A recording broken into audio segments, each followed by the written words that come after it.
qu'on appelle l'islam de France, quoi, qui est l'islam soumis. Voilà. C'est-à-dire que nous sommes pour un islam français, nous ne sommes pas pour une colonisation arabe de la France. L'islam ne s'implantera que s'il se francise. Il ne peut s'agir que d'un islam de France et non pas d'un islam en France. Ça, c'est pas possible. Alors nous expliquons très bien que si leur destin est d'être en France et de devenir français, il faut qu'ils pratiquent un islam francisé.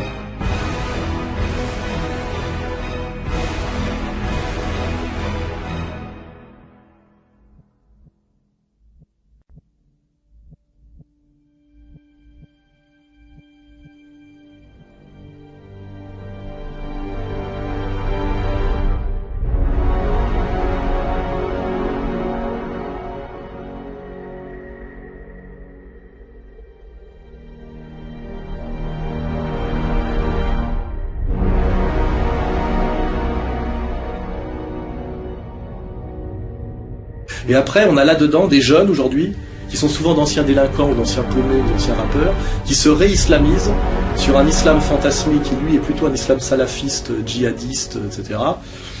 Et ce que j'appelle moi les islamo-racailles, tu vois, et qui sont, dont on parle très bien dans le film, un prophète, tu sais, là, le film, un prophète.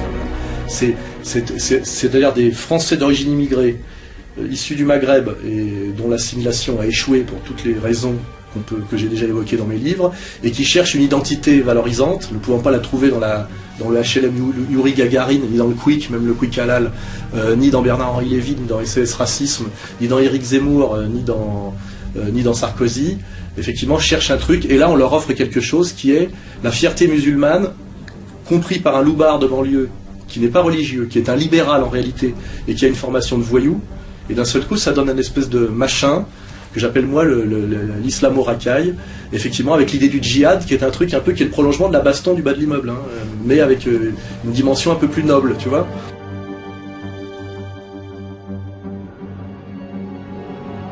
Ça ne veut pas dire que j'aime l'islam spécialement, ça ne veut pas dire que je suis soumis à l'islam, ça ne veut pas dire que je nie le fait qu'il y a un phénomène de réislamisation et d'islamisation en France par l'immigration, et de réislamisation des immigrés, de culture musulmane qu'il était beaucoup moins il y a 20 ans, il y a 10 ans, il y a 30 ans.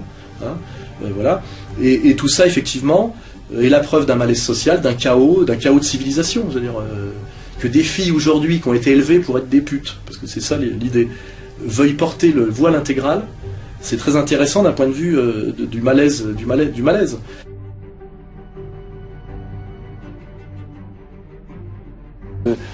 Moi, en fait, ma vraie souffrance, les fois où j'ai souffert en tant qu'amoureux, c'est avec deux cas de figure, c'est avec une pute et avec une pauvre. Parce qu'en fait, je suis tombé amoureux d'une call girl de haute volée.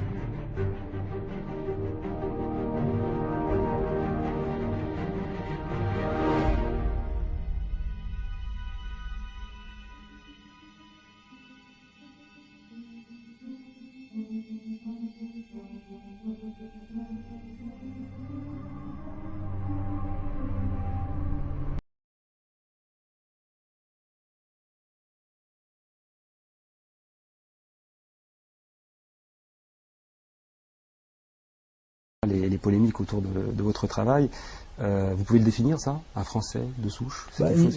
On va pas dire que c'est toujours pareil, ça existe un Français de souche, et en même temps quand on essaye de le définir, les frontières sont beaucoup moins strictes que ce qu'on croit.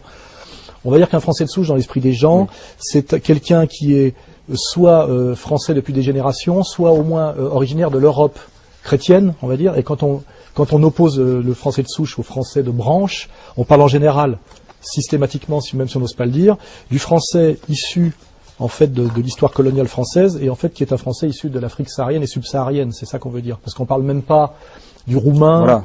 Mais en fait je pense que le distinguo est là, c'est des gens qui viennent du sud de la Méditerranée et qui ne seraient pas catholiques, en gros, c'est ça qu'on appelle pas français de souche, et les français de souche ils peuvent être polonais, être là depuis que 2-3 générations, mais ils viennent de l'Europe blanche et ils sont catholiques, et c'est vrai que quand qu'on vient de l'Europe catholique, les étapes à franchir pour s'assimiler, même si on prétend être dans une république laïque, ce qui sont des abstractions, on sait bien que la France est un vieux pays chrétien et même catholique, et c'est sûr que un Français musulman est plus loin, on va dire, du logiciel de base français qu'un Français catholique, même si l'un est issu de la Pologne catholique depuis 2 générations et l'autre on va dire du Maroc musulman et qui serait là depuis 3 générations. C'est-à-dire quand même, c'est souvent pas la plus longue présence en France qui fait la différence entre le de souche et le de branche. C'est plutôt ce lien à blanc catholique. Hein. Et ça, moi, je suis pas là pour. Voilà, je fais pas de langue de bois.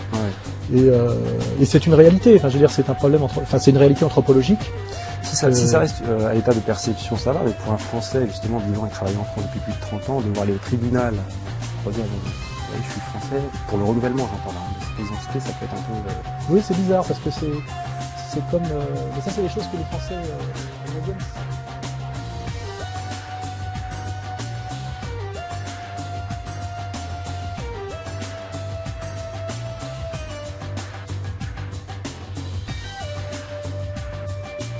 Sympa, je rassure. Non, mais donc moi, j'ai jamais fait la promotion ni du UMP ni du PS. Donc vous parlez fort, mais vous n'accumulez que les défaites depuis 30 ans et vous êtes au bas de l'échelle communautaire en France. C'est-à-dire que vous pas du tout. Vous n'avez ni la culture de l'indépendance ni le courage de l'indépendance. C'est moi ce que je vous reproche parce que je vous connais bien et que je vous fréquente depuis des années, Ouma, les musulmans, etc.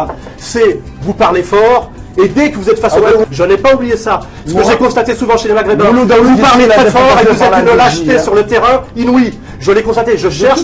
On a toujours l'impression que vous avez traversé la Méditerranée hier. Vous n'avez accumulé que les échecs. Vous êtes un loser, d'accord? Donc moi je dis à un moment donné, à la limite, vous ne faites que ramper en réalité. Ah non, rassurez-vous. Dans la vraie vie, bien sûr, pas du tout. Vous n'avez rien. Pas du tout. Vous n'avez aucun direct. Si je rampais, j'aurais un poste musulmane est la 2e communauté de France en nombre. Elle a une légitimité sans doute bien supérieure à d'autres par rapport à ce le sang versé, etc. Elle est au bas de l'échelle en réalité du pouvoir. Ça changera, monsieur Soral. Ça vous ne l'avez pas. Non, mais arrêtez. Vous êtes assis dans les chiottes. Arrêtez. Dans le salon, vous êtes dans les chiottes. Non, je suis désolé. Je suis assis. Vous êtes au fond des chiottes. Là où mon combat me permet d'être. Arrêtez de me dire que les chiottes c'est le salon. Attendez, à cause de qui? À cause de les islamistes sont dans le salon.